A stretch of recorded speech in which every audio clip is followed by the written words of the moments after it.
द्रुपद नरेश की पुत्री द्रौपदी का विवाह यूं तो अर्जुन से हुआ था, लेकिन मां की आज्ञा को टाल न पाने की स्थिति में पांचों पांडवों ने द्रौपदी को अपनी पत्नी स्वीकार किया। इस तरह द्रौपदी आजीवन पांचों पांडवों की पत्नी बनकर रही। वेद व्यास ने इस विवाह से जुड़ी कुछ शर्तें निश्चित की, जिनका पालन करना द्रौपदी समेत सभी पांडवों के लिए अनिवार्य था। दोस्तों, इसके आगे की कहानी द्रौपदी और सभी पांडवों के साथ संबंध से जुड़ी हुई है। कैसे द्रौपदी ने अपने पांचों पतियों के साथ खुद को जोड़े रखा, इस पर आगे बात करने से पहले अगर आपने हमारे चैनल मेरे प्रभु को अभी तक सब्सक्राइब नहीं किया है तो तुरंत करें और लेटेस्ट अपडेट पाने के लिए बेल आइकन दबाना ना भूलें। वनवास के दौरान द्रौपदी और सभी पांडव वृक्ष की छाया में विश्राम कर रहे थे। तभी अपनी पत्नी सत्यभामा के साथ श्री कृष्ण वहाँ पहुँचे। श्री कृष्ण पांडवों के साथ वार्तालाप में व्यस्त हो गए। ऐसे में दोनों स्त्रियां गपशप करने के उद्देश्य से एक अलग स्थान पर बैठ गयी।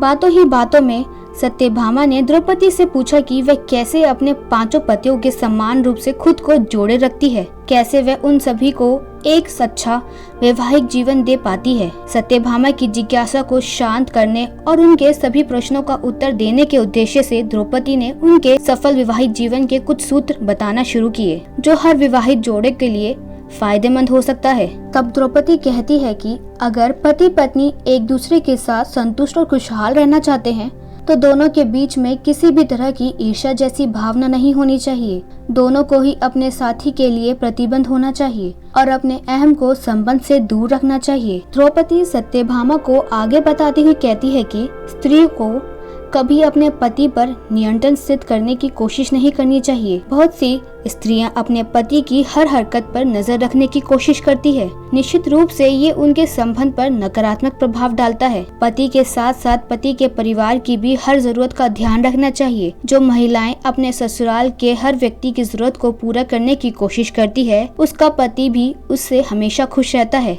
विवाह के बाद हर महिला को अपनी संगत भी सही रखनी चाहिए। उसे चरित्रहीन या झगड़ालू स्त्री के साथ छोड़ देना चाहिए, नहीं तो परिणाम के रूप में उनका विवाहित संबंध टूट सकता है। परिवार में रहते हुए पति या पत्नी दोनों को ही एक दूसरे का सम्मान करना चाहिए। किसी को भी अपनी जिम्मेदारियों से भागना नहीं चाहिए और साथी की हर जरूरत का ध्यान रखना चाहिए। अगर पति पत्नी दोनों एक दूसरे का ध्यान रखेंगे तो इनके बीच भी प्रेम और अपनेपन की भावना की में बढ़ोतरी होगी और विवाहित संबंध मजबूत होगा। साथ ही विवाह के पश्चात स्त्री को अपने क्रोध को नियंत्रण रखना चाहिए और किसी भी अनजान शख्स के साथ खुलकर बातचीत नहीं करनी चाहिए। जो महिलाएं ऐसा करती है, समाज में उनकी छवि बिगड़ जाती है। द्रौपदी के अनुसार एक सुखद विवाहित जीवन के लिए सबसे पहली शर्त ये है कि पति को अपनी पत्नी की हर जरूरत को पूरा करना चाहिए, उसे संतुष्ट रखना चाहिए, लेकिन इसके साथ साथ पत्नी को भी यही करना चाहिए कि वह अपने पति से अनैतिक इच्छाएं न रखे। पति को किसी भी हाल में अपनी पत्नी को एक अच्छा जीवन देने की कोशिश करनी चाहिए और साथ ही साथ उसकी सेहत का भी ध्यान रखना चाहिए। दोस्तों, द्रौपदी द्वारा बताए गए ये उपयुक्त सूत्र एक सुखद विवाहित जीवन के लिए जरूरी है, इसलिए स्त्री और पुरुष को इन सूत्रों को जरूर अपनाना चाहिए। तो दोस्तों, अगर आपको हमारी जानकारी अच्छी लगी हो तो हमारी वीडियो को लाइक करें, हमारे चैनल को सब्सक्राइब करें और इसे ज्यादा से ज्यादा शेयर करें। धन्यवाद।